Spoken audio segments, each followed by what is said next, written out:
ఇండియాలోనే #1 varicose veins hospital Avis vascular centre.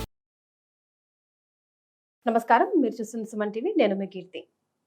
September 7న రాహుగ్రస్త చంద్రగ్రహణం ఉంది కదా, దానికి సంబంధించిన పాజిటివ్ అండ్ నెగిటివ్ థింగ్స్ మనం చాలా రోజులుగా మాట్లాడుకుంటున్నాం. అయితే రీసెంట్గా అంటే మేము ఈ వీడియో చేస్తున్నప్పటికీ జస్ట్ 2 days బ్యాక్ అని చెప్పొచ్చు, ఇటు పాకిస్తాన్లో కానీ సూడన్లో కానివ్వండి, అలాగే ఆఫ్ఘనిస్తాన్లో కానివ్వండి, విరుచుకుపడుతున్న కలువ చిండులు కానివ్వండి, లేదంటే ప్రకృతి వైపరీత్యాలు మనం చూస్తున్నాం. దీనికి గ్రహణమే కారణం అంటున్నారు. ఇందులో నిజమెంత విషయాలు ఇవాళ ఈ వీడియోలో తెలుసుకుందాం. మరి దీని గురించి వివరించడానికి 2009 నుంచి 30,000కు పైగా జాతకాల పరిశీలన చేసి, అలాగే 2013 నుంచి వేల సంఖ్యలో పితృదోష కార్యక్రమాలు స్వయంగా నిర్వహించిన ప్రముఖ ఆస్ట్రాలజర్ బ్రహ్మశ్రీ నందిబట్ల శ్రీహరి శర్మ గురుగారు మనతో పాటు ఉన్నారు. నమస్తే గురుగారు. వాగర్థావివ సంపృక్తౌ వాగర్థ ప్రతిపత్తయే చికతః పితరౌ వందే పార్వతీ పరమేశ్వరౌ. ఆదిత్యాయ చ సోమాయ మంగళాయ బుధాయ చ గురు శుక్ర శనిభ్యశ్చ రాహవే కేతవే నమః. శృంగేరి జగద్గురు పీఠాధిపతులకి, కంచి పీఠాధిపతులకి నమస్కారములు తెలియచేసుకుంటూ కార్యక్రమాన్ని ప్రారంభిద్దాం. గురుగారు, అసలు నిజంగా ముందు నుంచే ఘంటాపదంగా చెప్తా ఉన్నాం. ముఖ్యంగా మీరు ఎప్పుడు అంటూ ఉన్నారు, గ్రహణం అన్నది భారతదేశానికి సంబంధం ఉన్నా లేకున్నా అంతరిక్షానికి సంబంధించింది కాబట్టి డెఫినెట్ గా ప్రభావం అన్నది చూపిస్తుంది అని చెప్పేసి. అఫ్ కోర్స్ ఇప్పుడైతే సెప్టెంబర్ 7న భారతదేశానికి చంద్రగ్రహణం ఉంది, అలాగే 21 సెప్టెంబర్ సూర్యగ్రహణం కూడా ఉందని చెప్తా ఉన్నారు. మరి ఈ ఎఫెక్ట్ ఆల్రెడీ మనం ప్రకృతి వైపరీత్యాలు అయితే చూస్తున్నాం. ఊరు కొట్టుకుపోయి ఒకే ఒకడు మిగిలాడు. అండ్ అసలు దారుణాతి దారుణంగా అంతా కూడా ప్రకృతి విలయ తాండవం ఆడుతుందనే చెప్పాలి. దీన్ని మనం ఏ రకంగా చూసుకోవచ్చు అంటారు? గ్రహణం వల్లే ఇలా జరుగుతుందంటారా? ఇక్కడ వాస్తవానికి గ్రహణము అనేటువంటిది మనకు సైన్స్ ప్రకారం చూసుకుంటే అది ప్రకృతిలో అంతరిక్షంలో జరిగేటువంటి ఒక అద్భుతమైనటువంటి ఖగోళ విజ్ఞానానికి సంబంధించినటువంటిది. చదువుకున్నటువంటి వాళ్ళు దీనిని సాధారణంగా అధ్యయనం చేయడానికి మాత్రమే వాళ్ళు అనుకుంటూ ఉంటుంటారు. కాకపోతే ఖగోళ విజ్ఞానము వేరు, శాస్త్ర విజ్ఞానము వేరు.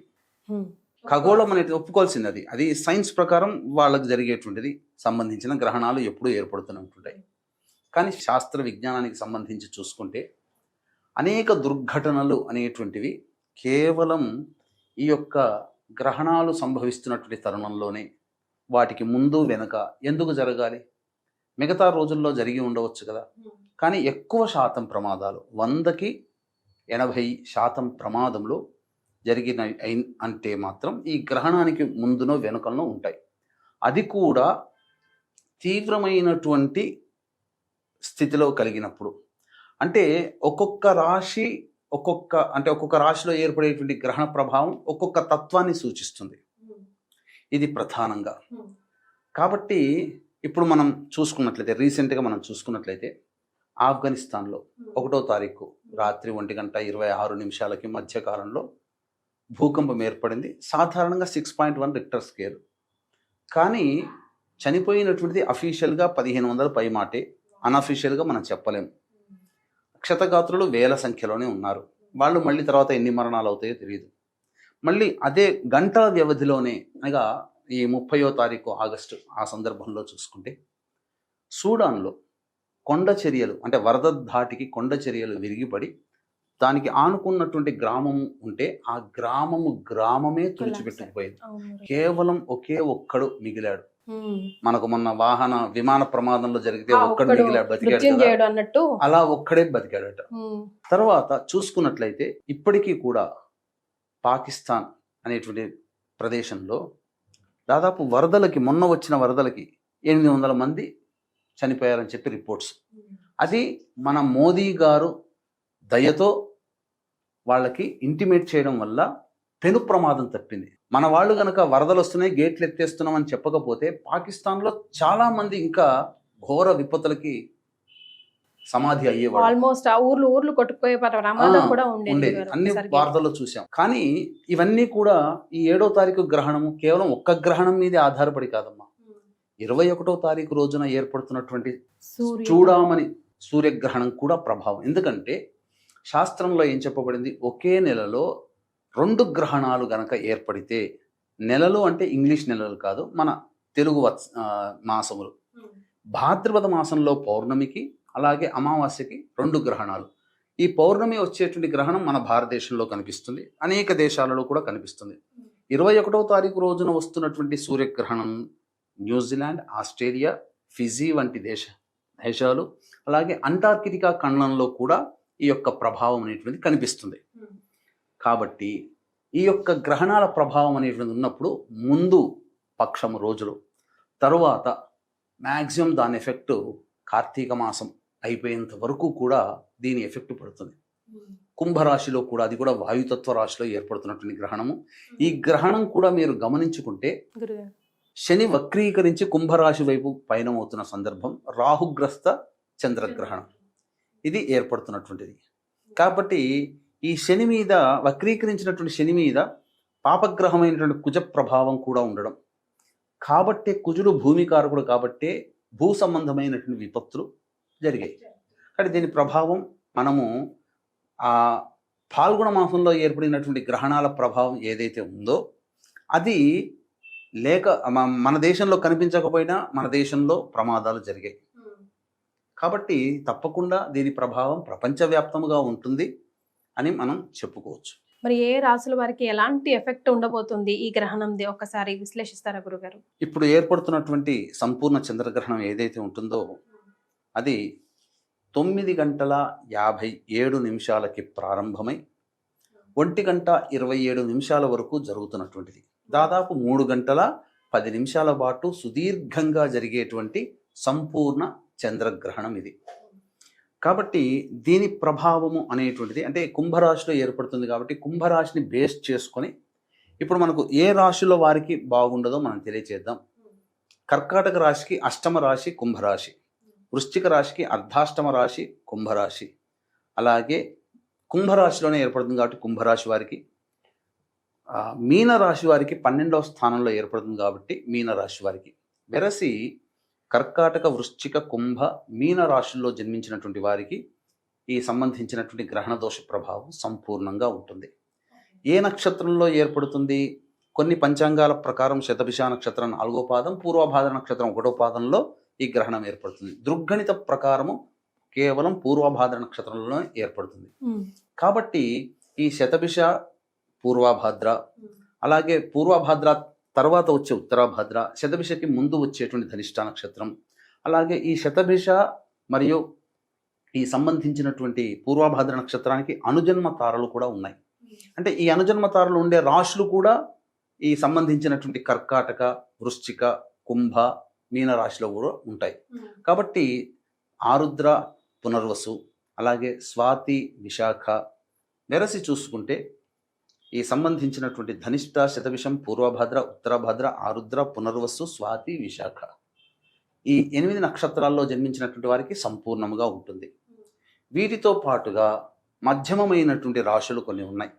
అంటే మిథున రాశి వారికి 9వ స్థానంలో, సింహరాశి వారికి 7వ స్థానంలో, తులారాశి వారికి 5వ స్థానంలో, అలాగే మకర రాశి వారికి 2వ స్థానంలో ఏర్పడుతున్నటువంటి ఈ గ్రహణ ప్రభావం చేత మిథున, సింహ, తుల మరియు మకర రాశిలో జన్మించినటువంటి వారికి మధ్యమమైనటువంటి ఫలితాలు ఉంటాయి.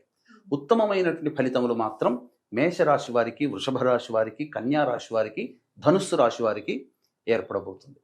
కాబట్టి ఖచ్చితంగా ఈ సంబంధించినటువంటిది ఈ మేష, వృషభ, కన్య మరియు ధనుస్సు రాశుల వారికి తప్పించి మిగతా రాశులలో జన్మించినటువంటి వారికి అనగా మిథున, కర్కాటక, సింహ, తుల, వృశ్చిక, మకర, కుంభ, మీన రాశుల్లో జన్మించినటువంటి వారికి ఈ గ్రహణ ప్రభావం కాస్త ఎక్కువగానే ఉంటుందని చెప్పవచ్చు. సో ఈ రకంగా చూసుకుంటే గురుగారు 4 రాశుల వారికి తప్ప మిగతా వారికి అందరికీ కూడా కొంచెం నెగిటివ్ ఎఫెక్టే కనిపిస్తుంది. సో ఎలాంటి ఎఫెక్ట్ వారి లైఫ్ పైన ఈ గ్రహణం ప్రభావం పడబోతుంది, తద్వారా రెమెడీస్ కూడా తర్వాత తెలుసుకుందాం.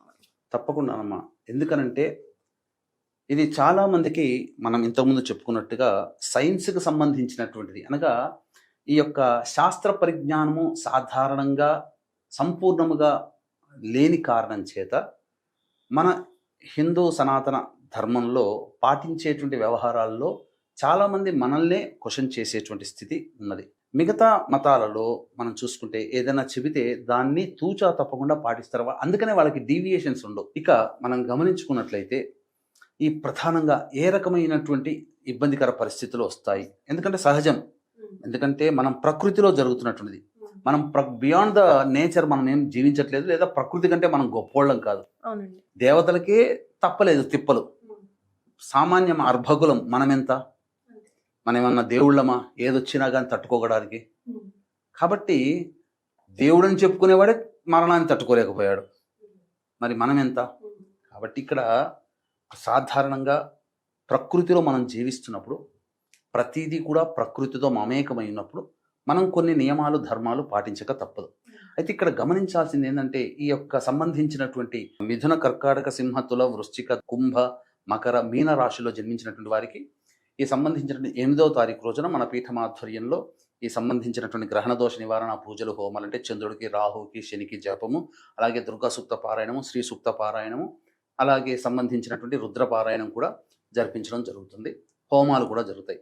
ఈ కార్యక్రమంలో పాల్గొన్నటువంటి వాళ్ళకి శక్తిపాతం చేసినటువంటి కరుంగలి మాల కూడా ఇవ్వడం జరుగుతుంది. అవకాశం ఉన్న వాళ్ళు కార్యక్రమం తదనంతరం కాంటాక్ట్ చేసి వివరాలు తెలుసుకోవచ్చు. ఇక మేషరాశికి లాభమని చెప్పాం. లాభస్థానంలోనే గ్రహణం ఏర్పడుతున్నటువంటి పాపగ్రహ ప్రభావం వలన ఈ తదనంతరం వాళ్ళు చేసేటువంటి ప్రతి పనిలో ఏదైతే ఉంటుందో ఆశించినటువంటి విధంగా ముందుకు సాగడం కానీ, అలాగే అన్ని విధాలుగా ప్రోత్సాహకం అనేటువంటిది ఉంటుంది. ఇక వృషభ రాశిలో జన్మించినటువంటి వారికి దశమ స్థానంలో కాబట్టి వృత్తి ఉద్యోగ వ్యవహారాల్లో వాళ్ళకి పై చేయి సాధిస్తారు. ఉద్యోగము, కొత్త ఉద్యోగం మారడం కానీ లభిస్తుంది. కీర్తి ప్రతిష్టలు పెరుగుతాయి. మిథున రాశి వారికి అదృష్ట స్థానంలో ఏర్పడుతున్నటువంటి కారణం చేత సాధారణంగా అనుకున్నటువంటిది అన్ని దగ్గర దాకా వచ్చి వెనక్కి వెళ్ళిపోవడం కానీ, అలాగే విదేశీయానము, విదేశీ విద్యకు సంబంధించినటువంటి ఇబ్బందులు కానీ, తండ్రి గారి ఆరోగ్యం పట్ల కానీ శ్రద్ధ వహించాలి. కర్కాటక రాశి వారికి అష్టమ స్థానంలోనే ఏర్పడుతున్నటువంటి కారణం చేత ధన నష్టం ప్రధానంగా సూచించబడుతుంది. ఆరోగ్య భంగము కూడా సూచించబడుతుంది. అలాగే ప్రతి పనులలో ఆటంకాలు అనేటువంటివి ఉంటాయి. సింహరాశి వారికి దాంపత్య స్థానంలో కాబట్టి భాగస్వాముల మధ్య, అంటే వ్యాపార భాగస్వాములు లేదా జీవిత భాగస్వాముల మధ్య పొరపచ్చాలు రావడం, అలాగే ఎవరితో కలిసి పనిచేస్తుంటాం వాళ్ళతో కొన్ని ఇబ్బందికర పరిస్థితులు ఉంటాయి. కన్యా రాశి వారికి షష్టమ స్థానంలో కాబట్టి శత్రుంజయం అనేటువంటిది కలుగుతుంది. అలాగే ఏదైనా అనారోగ్యంతో కనుక బాధపడుతున్నటువంటి వాళ్ళకైతే సత్వరమే వాళ్ళ ఆ అనారోగ్యం నుంచి బయటపడే అవకాశము, రుణ విముక్తులయ్యేటువంటి అవకాశము కలుగుతుంది. ఇక తులారాశి వారికి చూసుకున్నట్లయితే పంచమ స్థానం కాబట్టి ఈ యొక్క గ్రహణ తదనంతరం నవంబర్ వరకు కూడా ప్రతిదీ కూడాను పోస్ట్ పోన్ చేస్తూ ఉండడము, ఎక్కువగా ఆలోచనలకే సమయం కేటాయిస్తూ ఉండడము, సంతానం మూలకంగా కష్టాలు, సమస్యలు పెరుగుతాయి. ఇక వృశ్చిక రాశి వారికి అర్ధాష్టమ స్థానంలో ఏర్పడుతున్నటువంటి గ్రహణ ప్రభావం వలన ముఖ్యంగా తల్లిగారి ఆరోగ్యం పట్ల శ్రద్ధ వహించాలి. అలాగే చేసేటువంటి ప్రతి పనులలో కూడా ముఖ్యంగా ఆటంకాలు, అలాగే సంతృప్తి లేనటువంటిది, వాహన ప్రమాదాలు జరగడము, గృహోపకరణాలకి, వాహన మరమ్మతులకి ఎక్కువగా ఖర్చులు పెట్టడము, ఫిక్స్డ్ అసెట్స్ అనేటువంటివి తీసి లిక్విడేట్ చేయడం అనేటువంటివి జరుగుతాయి. ధనుస్సు రాశి వారికి తృతీయ స్థానంలో ఏర్పడుతున్నటువంటి కారణం చేత ప్రధానంగా భవిష్యత్తులో సోదర సోదరిమణుల యొక్క సహాయ సహకారాలు, ఇతరుల యొక్క సహాయ సహకారాలతో అనుకున్నటువంటి పనులన్నీ పూర్తి చేసుకుంటారు. ధనపరమైనటువంటి సమస్యలన్నీ కూడాను తీరుతాయి. రుణ బాధలు, రాణి బాకీలు వసూలవుతాయని చెప్పవచ్చు. ఇక మకర రాశిలో జన్మించినటువంటి వారికి కనుక చూసుకున్నట్లయితే ప్రధానంగా కుటుంబంలో కలహాలు, మానసికమైనటువంటి సంతోషంగా ఉండకపోవడము, అలాగే ధన నష్టము అనేటువంటిది ఎక్కువగా కలుగుతుంది. ఇక కుంభరాశులకి రాశిలోనే గ్రహణ ప్రభావం ఉన్నటువంటి కారణం చేత ఈ యొక్క కార్తీక మాసం వరకు కూడా ప్రతిదీ గ్రహణం పట్టినట్టుగా ముందుకి వెనక్కి జరగకుండా స్తబ్దుగా ఉండిపోతుంది, వితిహెళ్ళలో ఉన్నట్టుగా ఉంటుంది. ఇక మీన రాశి వారికి ప్రధానంగా చూసుకున్నట్లయితే ప్రతి పనులలో ఆటంకాలు ఉంటాయి. అలాగే ఈ యొక్క వ్యవహారం అనగా గమనించుకుంటే ప్రయాణాలు, అనవసరమైనటువంటి ప్రయాణాలు చేసి రావడము, ఖర్చులు బాగా పెరగడము, ప్రశాంతత లేని జీవితాన్ని గడపడం అనేటువంటిది సాధారణంగా ఉంటుందని చెప్పవచ్చు. ఓవరాల్గా చూసుకున్నట్లయితే ఈ మిథున, కర్కాటక, సింహ, తుల, వృశ్చిక, మకర, కుంభ, మీన రాశిలో జన్మించినటువంటి వారు ముఖ్యంగా మానసికమైనటువంటి ప్రశాంతత, కింది స్థాయి వాళ్లతో ఇబ్బందులు, ధనపరమైనటువంటి నష్టములు, ఆరోగ్యపరంగా ఇబ్బందులు అనేటివి సాధారణ స్థాయి కంటే కొద్దిగా ఎక్కువగా ఎదుర్కొంటారని చెప్పవచ్చు. గురుగారు, మరి కొండంతలోది గోరంతలో పోయింది అన్నట్టుగా ఎలాంటి రెమెడీస్ చేసుకుంటే మేమంతా సునాయాసంగా బయటపడవచ్చు ఈ గ్రహణం ఎఫెక్ట్ నుంచి అంటారు? ముఖ్యంగా ఈ గ్రహణం ఎఫెక్ట్ అనేటువంటిది ఉన్నప్పుడు సాధారణంగా మనం చూసుకున్నట్లయితే ఈ ప్రకృతి యొక్క విపత్తులు అనేటువంటివి మునుముందు కూడా కొనసాగింపబడతాయేమో, అందులో సందేహం లేదు. ప్రధానంగా కొన్ని దేశాల మధ్య వైర ప్రభావం రావడము, ముఖ్యంగా ప్రకృతి పరంగా వాయు ప్రమాదాలు అనగా మళ్ళీ ఏదైనా వైరస్ లాంటిది మళ్ళీ రావడం కానీ, ఆల్రెడీ ఇప్పుడు మెక్సికోలో ఒక కొత్త వైరస్ ఏదో వస్తుందని, అది ఆటోమేటిక్ గా బాడీలో ఇంజెక్ట్ అయిపోయి తెలియకుండానే బాడీని తినేస్తుందని, ఈవెన్ అది మెల్లగా యానిమల్స్ కి కూడా సోకుతుందని ఆల్రెడీ వింటున్నాం. ఎప్పుడు తెలిసిందమ్మా అది? ఆల్రెడీ రీల్స్ లో మనం చూస్తా ఉన్నాం గురుగారు. మరి అది ఎంతవరకు ఫ్రెష్ న్యూస్? రీసెంట్ చిన్నగా బొద్దింకలాగా ఉంది అది. ఆల్రెడీ మెక్సికోలో స్ప్రెడ్ అవుతుంది అని వింటూ ఉన్నాం. అది కరోనా కన్నా డేంజరస్, బికాస్ మనకు తెలియదు అది బాడీలో ఎట్లా ఇంజెక్ట్ అవుతుంది అని చెప్పేసి అని అంటూ ఉన్నారు. జాగ్రత్త పడాలమ్మా, ఎందుకనంటే వాయు ప్రమాదాలు ఇలాగే ఈ సంబంధించినటువంటి ప్రకృతి విపత్తులకి ఎదుర్కోక తప్పదు. ఇది 2027 వరకు ఉంటుందమ్మా. తర్వాత విచిత్రంగా 2027 నుంచి 2040 వరకు కూడా దారుణాతి దారుణాలు మనం చూడాల్సి వస్తుంది. తప్పదమ్మా, ఎందుకనంటే 2027లో ఏర్పడేటువంటి సూర్యగ్రహణం మళ్ళీ 114 సంవత్సరాల తరువాత మాత్రమే అట్లాంటి గ్రహణం ఏర్పడుతుంది. కాబట్టి ఇది మనం భవిష్యత్తుని మనం అంతగా మనం ఊహించలేం. కాబట్టి జాగ్రత్త పడక తప్పదు. ఇది మాత్రం చెప్పవచ్చమ్మా. జాగ్రత్త అంటే ఎలాంటి జాగ్రత్తలు తీసుకోవాలి? దైవానుగ్రహాన్ని పొందే ప్రయత్నం చేసుకోవాలమ్మా. ముఖ్యంగా గమనించుకున్నట్లయితే ఇప్పుడు ఈ సంబంధించినటువంటి చూసుకుంటే గ్రహణం ఏర్పడుతున్నటువంటి సందర్భంలో అందరూ కూడా వీలైతే రావి చెట్టు దగ్గర కానీ, లేదా దేవాలయం మూసేసి ఉంటుంది కానీ దేవాలయ ప్రాంగణంలో కానీ, లేదా ఇంట్లోనైనా కానీ పట్టు స్నానం అనేటువంటిది చేయాలి. 9:57 కదమ్మా, 9:50 బాత్రూమ్కి వెళ్ళి స్నానం ఆచరించి తడి బట్టలతోనే వచ్చి చక్కగా మళ్ళీ పొడిగట్టలు కట్టుకొని దేవతా స్థానంలో దీపారాధన చేసుకొని చక్కగా గురుదేవులు ఇచ్చినటువంటి మంత్రము కానీ, కులదేవతా మంత్రము కానీ, లేదా విష్ణు సహస్రనామము, లలితా సహస్రనామము, శివ సహస్రనామము, గణపతి సహస్రనామము, ఏ దేవుడు ఇష్టమైతే ఆ దేవత యొక్క నామాలు అనేటువంటి చేయాలి. ఎందుకనంటే ఈ యొక్క సమయంలో రాక్షసుల యొక్క శక్తి అధికంగా ఉంటుంది, దేవతల శక్తి తక్కువగా ఉంటుంది. ఈ సందర్భంగా మీకు గమనించుకున్నట్లయితే దేవతల శక్తి ఎప్పుడైతే సన్నగిల్లుతుంటుందో ఆ దేవతకి నువ్వు మళ్ళీ శక్తిని ప్రసాదిస్తున్నావు జపం చేసి, తద్వారా నిన్ను ఆ దేవత గుర్తుపెట్టుకుంటుంది, అవసరమైన సందర్భంలో నిన్ను రక్షిస్తుంది. అది గుర్తుపెట్టుకోవాలి. అందుకనే గ్రహణం రాజు సంబంధించి చేసేటువంటిది. దేవతల శక్తి తగ్గుతుంది కాబట్టి ఆ దేవతకి మాలిన్య దోషం ఏర్పడుతుంది కాబట్టి జపాలు చేసుకుంటారు. ఇవన్నీ కూడా సామాన్య ప్రజానికానికి తెలియవు కదా, కాబట్టి ఎట్లా పడితే అట్లా కామెంట్లు చేస్తుంటారు. అటువంటిది చేయాలమ్మా. మళ్ళీ విడుపు స్నానం 1:27 కాబట్టి 1:25 విడుపు స్నానం ఆచరించి తదనంతరం మళ్ళీ నిద్రపోవచ్చు, లేదా ఆ జపాన్ని కంటిన్యూ చేసుకోవచ్చు. తర్వాత తెల్లవారిన తర్వాత ఏం చేయాలి? ఈ తెల్లవారిన తర్వాత మళ్ళీ కాలకృత్యాదులన్నీ తీర్చుకొని ఇంట్లో దీపారాధన పూజాది కార్యక్రమాలు నిర్వహించుకొని అప్పుడు ఈ చంద్రుడికి సంబంధించి బియ్యము, రాహుకి సంబంధించి మినుములు అవన్నీ కూడా ఒక శ్వేత వస్త్రంలో పెట్టి, అలాగే కొన్ని నువ్వులు 100 గ్రాములు కానీ నువ్వులు కానీ పెట్టి, నల్ల నువ్వులు పెట్టి ప్రధానంగా ఒక కాంస్య పాత్ర కానీ, ఇత్తడి పాత్ర కానీ, లేదా మట్టి పాత్ర కానీ తీసుకొని అందులో వెండి సర్పబింబము, సూర్యబింబము, చంద్రబింబము వేసి అది మునిగేంత వరకు ఆవు నెయ్యి వేసి దాంట్లో అప్పుడు బ్రాహ్మణుని పిలిపించి కానీ, లేదా బ్రాహ్మణుని దగ్గరికి కానీ వెళ్ళి సంకల్ప ప్రకారం చెప్పుకొని, అప్పుడు సంకల్పం చెప్పుకొని గణపతి పూజ తీసుకొని అప్పుడు ఆ యొక్క పాత్రలో ఆవు నెయ్యితో నింపిన పాత్రలో మీ యొక్క ముఖబింబాన్ని చూసి, ఎవరికైతే దోషం ఉంటుందో ఆ యొక్క ముఖబింబం, లేదా కుటుంబ సభ్యులందరూ కూడా ఆ ముఖబింబం చూడవచ్చు, అందులో చూసి బ్రాహ్మణుడికి దానం ఇవ్వవచ్చు. చాలా చోట్ల కామెంట్ రూపంలో చూసింది ఏంటంటే ఆ బ్రాహ్మణుడు దానం తీసుకోవడానికి ఇష్టపడట్లేరండి అని అంటున్నారు. అటువంటి సందర్భంలో ఏం చేయాల్సింది ఏం లేదమ్మా, అందరూ ముఖబింబం చూసి ఆ యొక్క ఆవు నెయ్యిలో ఒత్తి వేసి ధ్వజస్తంభం దగ్గరనో, లేకపోతే రావి చెట్టు దగ్గరనో, లేదా మర్రి చెట్టు దగ్గరనో, లేదా మేడి చెట్టు దగ్గరనో వేసి వెలిగించి దీపం వెలిగించి వచ్చేస్తే సరిపోతుందమ్మా. అది సాధారణం, చాలు. తీసుకోవడానికి ఎవరు అవైలబుల్ లేకపోయినా మానవులుగా మీకు మీరుగా చేసుకునేటువంటి పరిహారం. అలాగే చాలా మందికి మంత్ర పరిహారం చేసుకుంటే బాగుంటుంది అని అన్నప్పుడు మన పీఠం ఆధ్వర్యంలో 8వ తారీఖు రోజున సాయంకాలం 6 గంటలకి ఈ సంబంధించినటువంటి, అనగా 5 గంటలకి ఈ సంబంధించినటువంటి గ్రహణ దోష నివారణ పూజలు, హోమాలు అనేటువంటి జరపబడతాయి. అనగా శ్రీ సూక్తము, దుర్గా సూక్తము, నమక పారాయణము, అలాగే చంద్రుడికి, రాహుకి, శనికి జపాలు, తదనంతరం ఈ సంబంధించినటువంటిది హోమాది కార్యక్రమాలు జరపబడతాయి. ఈ కార్యక్రమంలో పాల్గొన్నటువంటి వాళ్ళకి శక్తిపాతము చేసినటువంటి కరుంగలి మాల ఇవ్వడం జరుగుతుంది. అవకాశం ఉన్న వాళ్ళు కార్యక్రమ తదనంతరం కాంటాక్ట్ చేసి పూర్తి వివరాలు తెలుసుకోవచ్చు. రైట్, చాలా సంతోషం గురుగారు. గ్రహణానికి సంబంధించిన ఇన్ఫర్మేషనే ఇవ్వకుండా దానికి సంబంధించిన రెమెడీ కూడా ఎలా చేసుకోవాలి, ఫ్యూచర్లో మనం ఎలా ప్రిపేర్డ్ అయి ఉండాలని కూడా వివరించారు. ధన్యవాదాలు. సర్వం శ్రీ ఉమామహేశ్వర పరబ్రహ్మార్పణమస్తు.